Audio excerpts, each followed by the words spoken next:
आज की हमारी कहानी का शीर्षक है एक माँ का हक। तो चलिए शुरू करते हैं।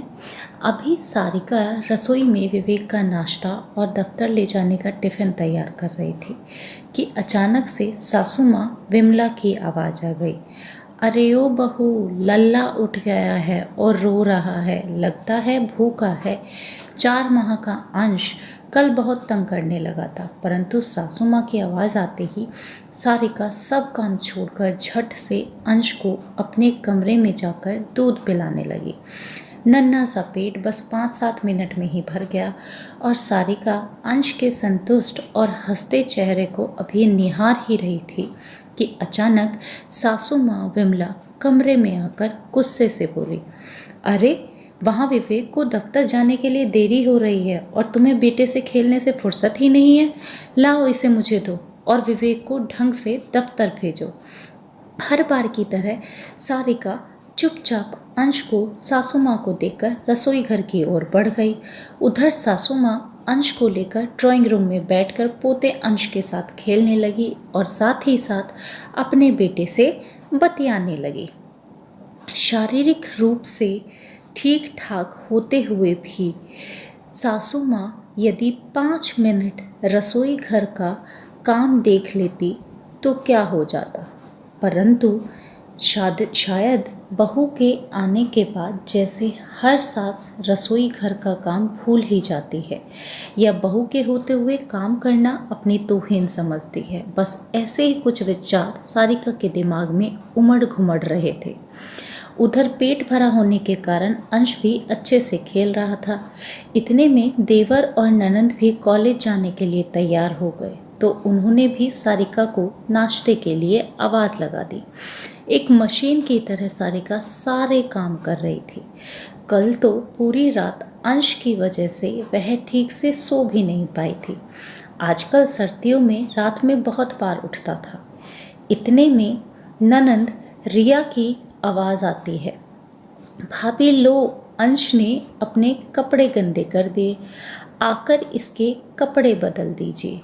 बस मम्मी जी का और अपना पराठा सेक कर आती हूँ रिया, कहते हुए सारिका ने और जल्दी जल्दी हाथ चलाने शुरू किए।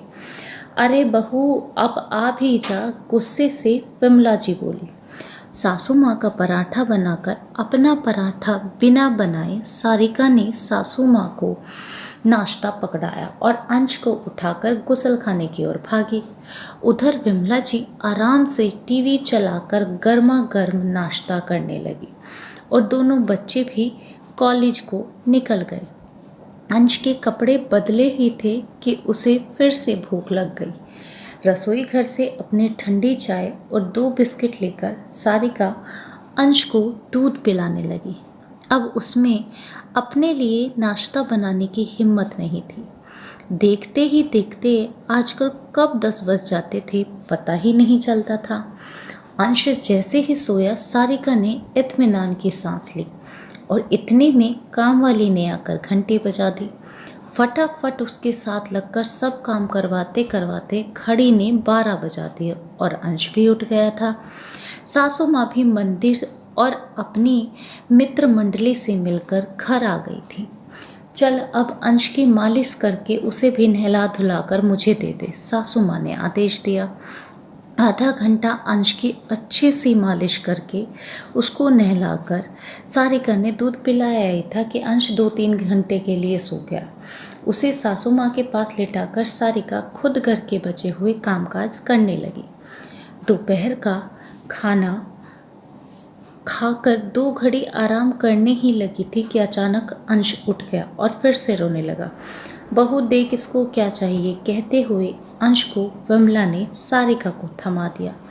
शाम को भी यही सब कुछ लगा रहा। यह तो हर रोज की ही बात हो गई थी। जब अंश खेलता या हंसता तो तुरंत उसकी गोद में से लेकर परिवार के सब जन उसको खिलाने लगते थे, परंतु उसके रोते ही तुरंत अंश को सारिका के गोद में पकड़ा दिया जाता था। रात को जब सब खाना खा रहे थे तो अचानक से अंश रो पड़ा। विवेक ने सारिका को उसे थमाते हुए कहा, इसको संभालो, हम लोग आराम से खाना खा लें। आज सारिका के सब्र का बांध टूट गया। 4 महीने से यह सब कुछ चुपचाप देख रही थी।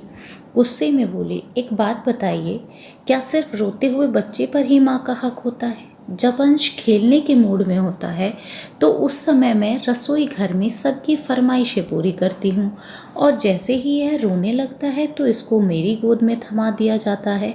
आखिर मुझे भी तो मेरे बच्चे के साथ खेलने का मन करता है। ऐसा कब तक चलेगा?